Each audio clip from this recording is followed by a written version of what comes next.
Basketball games, hockey games, soccer games. No matter which sport it is, all eyes are on the players. But the players aren't the only ones on the playing field. Many observers overlook the referees unless they're upset with a call.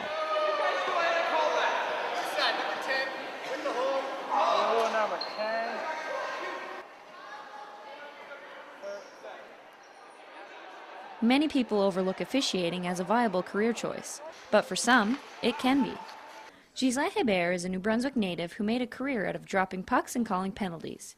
He made the transition from hockey player to penalty caller when he realized his opportunities as a player were limited.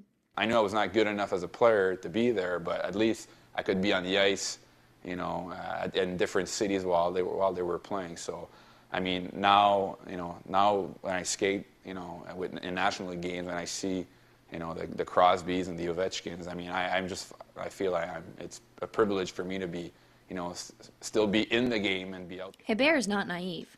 Now on a minor league contract with the National Hockey League, he knows his chances of landing a full-time contract are slim. There's not 10 guys getting hired every year.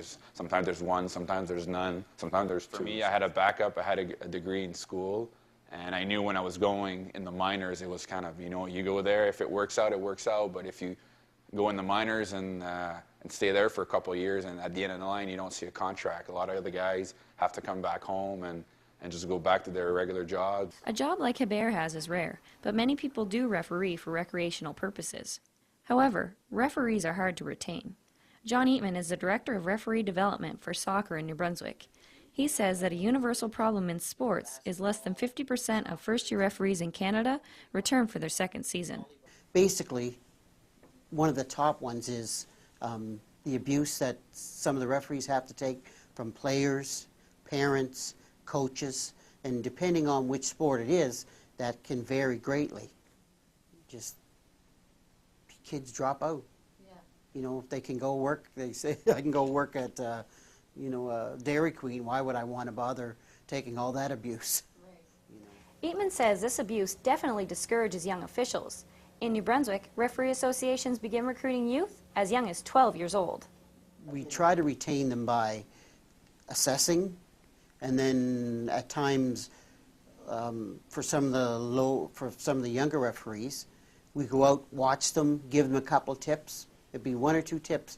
You're blowing the whistle right, you're good hand signals, but maybe you should try to do one other thing. You give them one thing to do. So there is some mentoring, but still not to a level that can make it successful. Eatman says there isn't enough mentoring because there aren't enough available referees. When people officiate as a hobby, they usually play more than one role. John Hickey is a prime example.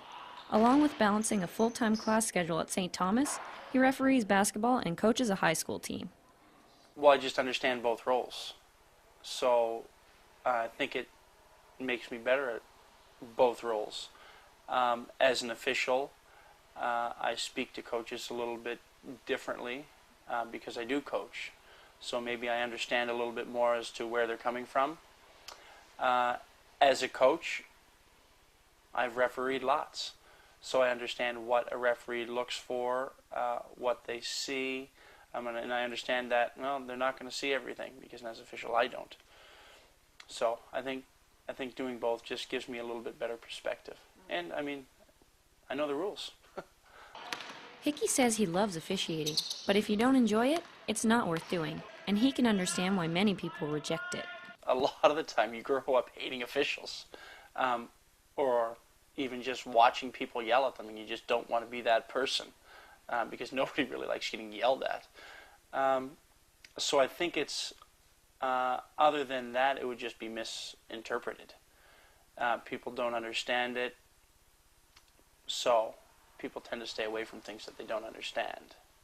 Considering the criticism officials are constantly getting during games, Hickey says bonding between your colleagues is essential.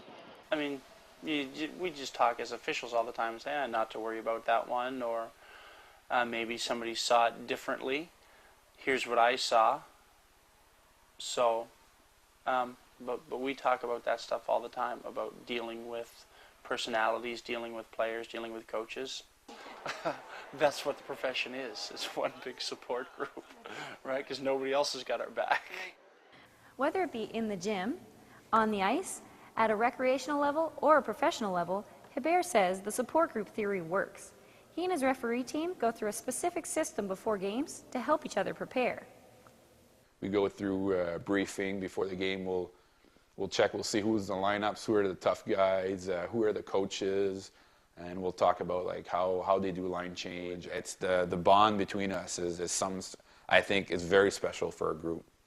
Hebert has made his way through a lot of levels to get where he is today, and he says to be a successful referee at any level, the essential qualities remain the same. For a ref, if you got like thick skin and a good sense of humor, you can kind of go with it. But it's definitely, if you take anything personal, you'll never survive in this business, because when players get mad and they think you're the reason why they lost and stuff like that, they'll tell you anything they'll want to tell to get either a competitive advantage or to make you feel that you're crap, basically.